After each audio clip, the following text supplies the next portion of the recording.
My lovely people, good morning and welcome to God Loves You channel, the home of news. If it is your first time of coming across this wonderful platform and you like what we are doing here, kindly subscribe, put on your notification bell to all notifications. This will enable you to know when we upload a new video. Here we react to all forms of videos, especially what is happening in Nigeria. If you like this kind of content, subscribe, and after watching, always drop your thought, your opinion. You are free to criticize, but let us always do it constructively so that at the end, nobody will be offended. Yes. So let's hop into today's video. Remember to share after watching, and God will bless you.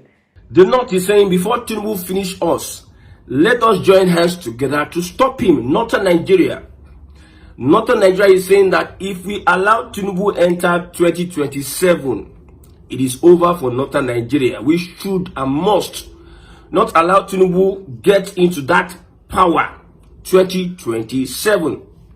You see, the recent moves by Tinubu to unite Southern Nigeria is one thing that has put Northern Nigeria on its feet. They are afraid, they are shaky, they are fidgeting over the move by Tinubu to unite the southern structure. But Tinubu has a challenge. Let's look at the top three major tribes in Nigeria. We have the Hausa, the Igbo, and Yoruba. When you look at the population, they almost have the same population. The Igbo, Hausa, and Yoruba, maybe it's a bit higher than each other, maybe 5 or 10 million. However, when you look at the electoral value of the Yoruba, it is mostly concentrated in the southwest or southwest part of Nigeria. Yorubas are not that traveled here and there. Most Yorubas, you find them, and their population, their voting population, you find most of them in the southwest. The same with Hausa North. Hausa North, they have a population of over 70 million. The voting strength of the Hausas are found in northern Nigeria. Now, it's just the Igbos that their voting population is not usually found in the southeast. Like Governor of Anambra, Soludo, he said more than half of Anambra people are outside the state. That means the voting capacity of the southeast is spread across Nigeria. Some Twitter guys come out to say the other time that the southeast does not have electoral value, because they believe that the numbers that come out from the southeast is not as big as other regions. This is one of the reasons, because Igbos are spread across all parts of Nigeria. That's why you don't really get bulk votes like other regions from the southeast. Now, Tinubu is trying to unite southern structure, while Erufai, Arewa, and the Fulani hegemony is trying to unite northern structure. So it's not against southern Nigeria. We have two geopolitical zones that would be convinced to join either the north or the south. Middle Belt stands alone in northern Nigeria. And I don't know what Tinubu is doing. I don't know what he's doing, or the northerners are doing. The Fulani led north, or Arewa, we don't know what they are doing to bring the Middle Belt to their own side. You know, Middle Belt has said that they are not going to be part of an Arewa that is led by the Fulani that is giving cover for people that come to kill, destroy their villages, and put fear. They cannot be in the same association or group with them. So the Middle Belt stands alone in northern Nigeria. The southeast is one of the most difficult regions that the Tinubu-led government will be able to convince to support them. See, forget about all this structure of governors are going. This in the southeast, it's a different ballgame entirely when it comes to presidential voting for president. It's a different ballgame entirely. And one of the greatest undoing of Tinubu is for him to allow people, or, you know, every election cycle, you see ballot snatching, INEC will do this. We know that politicians don't like free and fair elections. And if Tinubu will be able to run a free and fair election in the southeast, my brother, he's not going to get votes. So an average Southeasterner doesn't like the party APC, but they are spread all over Nigeria. Let's assume that Hausas have 20 million voting capacity. Let's assume also the Southwest have 20 million voting capacity. Because when you look at the population, they are almost in the same range. Let's also say the Southeasterners have the 20 million voting capacity. Because if somebody comes out to say today, no Southeasterner they should not vote for a particular party, you might not see the result in Southeast, but Southeasterners in Lagos State, Southeasterners in Kano, Katsina, everybody will have to stay put and not vote. Yes, everybody will have to stay put and not vote. If somebody also comes out to say, Southeast, let's vote for a particular person spread across Nigeria, they will come out and vote. So one of the most difficult regions, geopolitical zones, that might not be easy for Bola Ahmed Tinubu to bring to his side is the Middle Belt and the Southeast. Now, you see Orji Uzor the other day came out to say that, what I didn't say that Tinubu is angry with Alex Oti or the choice of people, of the governor, the mandate of the people voting for Alex Oti. He said that Tinubu is angry with the performance of APC in the state. That means everybody closer to the president, or anybody in the APC, any political person in APC closer to the president from a particular region might be given a task. So maybe I'm the president and I tell you, you from the Middle Belt, Akume, see, I don't like what is happening in the Middle Belt. APC is not gaining traction in the Middle Belt. We need to increase it. So it seems the president is giving everybody tasks. You, Orji Uzor, look at your state, Abia State. If you cannot make sure APC, you, Orji Uzor, Benjamin Kalu, the two Kalu, you should make sure that APC gains ground in Abia State. If you are going to get any favors from me, because that's how Nigerian politics is being played. Nigerian politics is, if you join my camp, I'm going to give you access to some things. So a president is not the president for every other political party. A president is for the APC people. Because Benjamin Kalu started this and said that he cannot be a number 1 person in the country and his state belongs to another party. Number 4, number 5 person in the country is Nigeria an APC state. Should Nigeria be a one-party state? That tells you that these people are given mandates to go and fulfill. So their counterparts that have APC influence their state will be getting more from the president than those people that APC is not performing in their state. So our Igbo politicians that are closer to the president, you may find it very hard to get your favors from Bola Ahmed Tinubu, because it takes a lot of extraordinary campaign for an APC person to convince the people of the Southeast to align. That is even impossible. Let's put that aside. Let's focus on Northern Nigeria.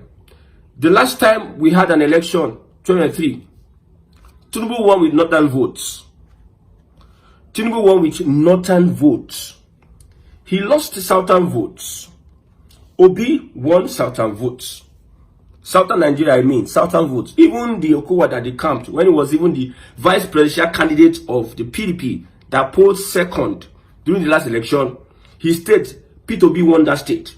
You see this wicked of a person, he goes and stand in the church and they give him mic. Looking at what transpired in the election, man self no say this guy did a lot of havoc. People died. Coppers, I saw one video, one bloody video in River State, because somebody wanted to thwart the will of the people, and that person will go to church and will give him mic to speak. And you say, so Labour Party evidently won in River State. That's why the fact that we had somebody who was there, they used their power to thwart everything. So Southern Nigeria, Tinubu lost Southern Nigeria, won in Northern Nigeria. But now the Northerners have said, we are resolute. Forget this online noise that people are doing. We are resolute on making sure that we do not support the presidency of Bola Ahmed Tinubu. We will not support him come 2027. So some people around President Tinubu may have been advising him to bring the southern Nigeria together. And what we can do in northern Nigeria is to find a way to win over Middle Belt and also some of our interests in the other parts of the north that are resolute and say they don't want to support your administration. We'll find a way to incentivize them, because it's all about, you see, people who leave a particular party to another party, a ruling party, is because of what they are going to get. And Tinubu is someone that is ready to give you what he can offer you that you want, for you to join his train so that he can build his political dynasty.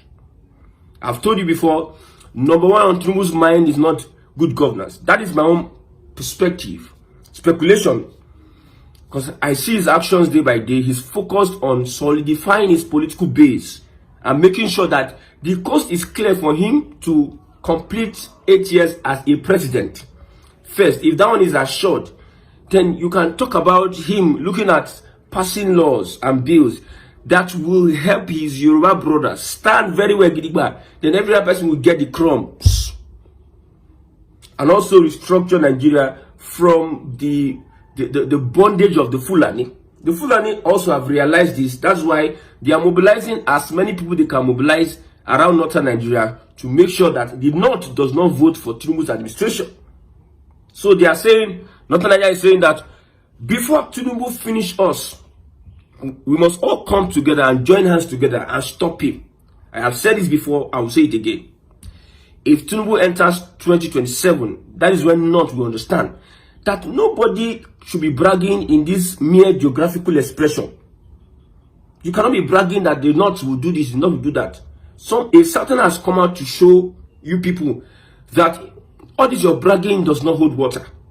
If Tinubu enters 2027, then you understand that politics pass politics. Although I respect northern Nigeria on how they play politics, because they use illiteracy. See how politics works in Nigeria. There is a class, political class. There's a religious class, and there are other people. They use the political class, incentivize or activate the religious class to use religion to brainwash the other people, and they are pushing an agenda. So who are those that are going to be moving and fighting and doing the physical work? Are the people in the guise of freedom fighters, whether they be bandits or Boko Haram or Lakorawa or I don't know, the one that just surfaced in Kwara State. So the northern politicians will be drafting and be planning using their control mechanisms, which is religion in northern Nigeria. They also have their own media, BBC Hausa. What I'm about to read to you now should be one of the things that they propagate in the north, telling them that Tinubu is directly working against the progress of northern Nigeria. So they use their own media, which their traditional rulers, who are also religious leaders, to use the people to fight. Southern Nigeria, Tinubu has used the template of Awarawa, which was used by Awolowo. Emilokon, Awarawa Emilokon. That is another vocabulary.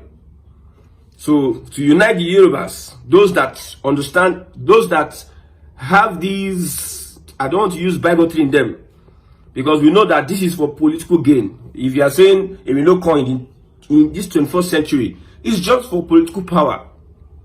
Because none of these politicians in southern Nigeria would be able to give their lives for the people they believe or they think they are serving. Can this one that politician will come and say, it is we Yoruba, we should work for more Yoruba, we should do this. Can that politician sacrifice his life like Awolo? Can they? During the time of Abacha, most of them ran away, although some people stood boldly.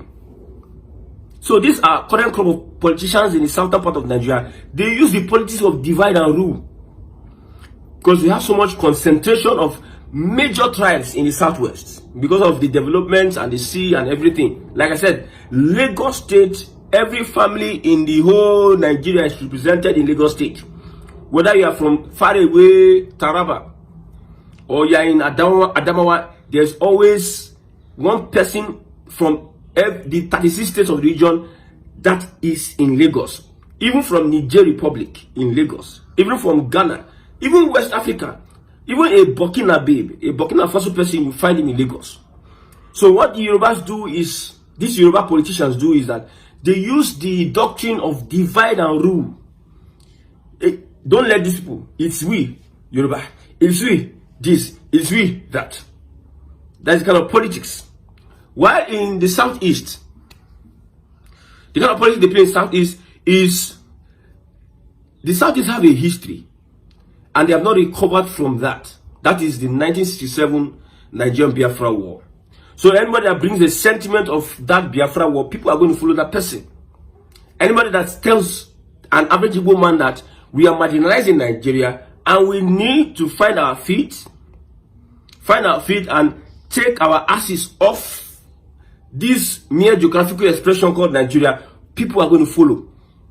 So the political activities in southern Nigeria is a bit dicey. That's why you see non-state actors are the ones pushing, moving. There's no unity politically in the southeast. And with the sentiment of Biafra, it is very difficult for a Tinubu to convince an average Biafran man who witnessed the administration of Buhari and his sentiment for Islamization, sentiments for arresting Nnamdi Kanu and doing a lot of costing. It is under Buhari's regime. You saw the police went blackers on IPOB. People were protesting with placards. With ordinary placard, though, they did not use guns or anything. Under Buhari regime, that's when we saw operation this, operation that, operation those, operation then. The southeast was well hit because of Buhari's administration. So because of that, an APC administration in the eyes of an average Igbo man is a no-no area. That's why you saw the massive support for a Peter Obi during the last election. So Tinubu will be uniting South-South, Southwest, but the Southeast will be very difficult for him. And for those undermining the Southeast, I just gave an analogy of the voting strength, the voting capacity. With the population of the Southeast, most of the people that vote are not in the Southeast. They are spread across the 36 states of Nigeria. They are voting, most of them are in Lagos.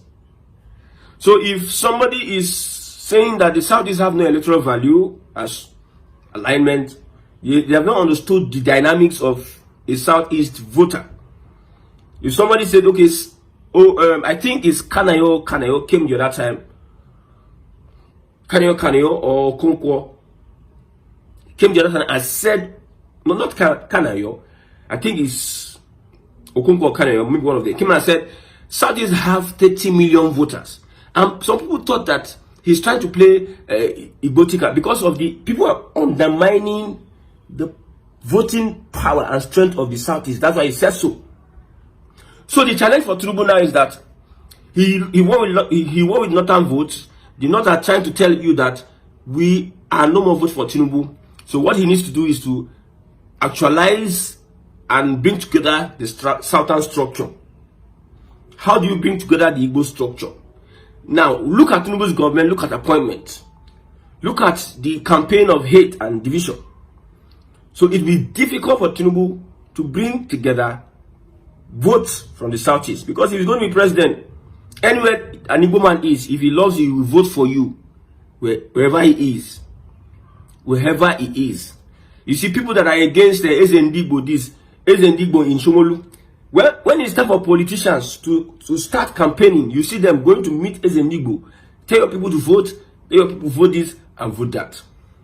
But in the end, a Tinubu that I know, you see, these people, let me read what these Northerners are saying. before Tinubu finish us. Let us come together. Okay? They said since taking office, Tinubu has prioritized sowing division among Northerners, believing this is the only way to secure a second term by splitting the Northern vote. He has no plans to undertake meaningful projects in the North to campaign on in 2027. If we allow this division to persist, no future government will prioritize or respect us, as our weakness and the means to manipulate our votes will have been exposed. Now, they also talk about the appointments. Tinubu has no intention of addressing North security issues. He appointed Badaru, a businessman and politician with no security expertise, and former Jigawa governor, as Minister of Defense. He also appointed Bello Matwale, a former Zamfara governor with no qualifications and a proven record of failure, as Minister of State for Defense. Due to Tinubu's apparent disregard for the North, Boko Haram has resurged in Borno, ethnic conflicts have flared up in Benue and Plateau, and insecurity continues to worsen in Zamfara, Katsina and Sokoto. Even historically, peaceful states like Kwara are now affected, and attacks have been reported in parts of Kano. If we do not stop this disaster by defeating Tinubu, we risk a situation far worse than current one, than this one. Now, it is widely known that Tinubu's conflict with Niger Republic has led to economic setbacks, increased insecurity, and division in our region. This threatens the overall progress of the North. If we allow Tinubu to continue, we may lose our refuge if Nigeria becomes unbearable. So the plan is, the North is coming together, trying to gather themselves together without the Middle Belt. Then Tinubu is gathering Southern Nigeria together.